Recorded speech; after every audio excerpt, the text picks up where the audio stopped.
So I didn't get your whole story, Sure, Michele. So if you absolutely. can just state your name and you know your story, I guess, what brought you here Okay. today. My name is Michele Beauchine Collins, and I'm a volunteer with the New England Organ Bank.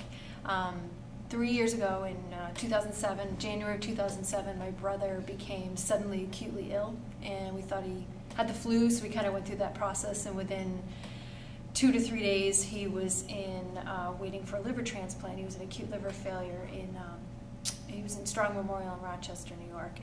And that's what brought me into kind of the world of organ donation. It was something that my family had never discussed before, my brother had never discussed with us, and I don't even know if anybody in my family was an organ donor at that point. So within hours of getting to Rochester, he had a liver was found for him, and he received a liver transplant, and he's doing amazing now. So. I was going to ask that. How He's doing? doing awesome. He was an interesting case because his the liver, we had to find something so quickly that it's actually a different blood type, and we kind of at the time thought it was going to be a temporary thing, buying time till we could find a match. And his body, he was in incredible health at the time, and his body accepted it, and he's doing amazing. Wow, that's great. And so he hails from the Rochester area then? He's in Syracuse. Syracuse. Yes. Oh, okay. Are we going through Syracuse? I don't think so. I didn't see it on your list, but he was out of the Finger Lakes Donor Recovery Oh, Network, okay. which is Rochester, which I emailed Rob and. Okay, so you'll provide me with all yeah, this content. Okay, absolutely. that's great. How did it feel during those trying times? You know, when he was put on the waiting list and. I mean, I know my situation is very unique compared to a lot of people that are waiting, but it was terrifying, and I've never felt so helpless because there was nothing we could do if, you know, he wasn't a candidate for like a living donor transplant. That was never an issue for him. We couldn't even, never an option for him. So it was just a helpless situation. There was nothing we could do, and just kind of hope and pray and wait and see what happened. And we were very fortunate that we got a call, I'd say within 12 hours maybe, of him being moved, and when they finally figured out what was going on with him. So did it become very critical near the end for him? He was critical. He was critical for a very long time. It was a very touch and go situation.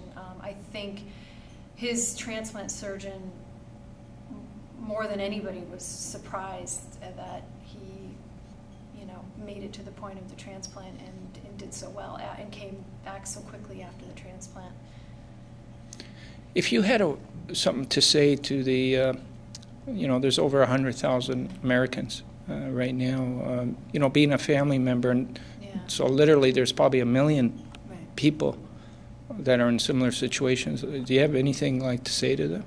I would say just you have to have hope and have faith in the system. I mean, the system worked for us impeccably, and I know that under the time constraints and everything that we had, it's such an unusual case that every single thing that fell into place did, and I have to believe that it would again for anybody that needs it. And if I didn't believe that, I wouldn't be out doing what I'm doing. So do you think there'll be a day when we can actually dramatically address the shortage?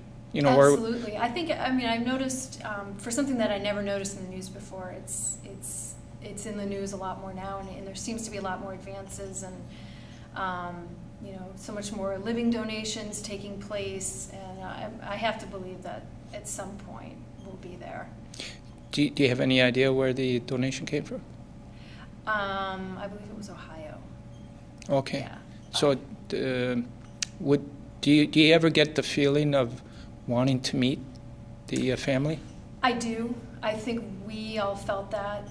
Having gone through, my brother obviously had no idea what was going on. So, but we, being so deep and in the middle of it, I think we all felt that way. But he's the pace car for all of that, and if and when he's ready, he'll do that. Mm-hmm. Mm-hmm. Well, it was great having you out here and Thank carrying you. that torch. Thank you for doing what you're doing. Oh, no, it's, you know, just a bit of insanity involved here too. So I think I got that running in my family.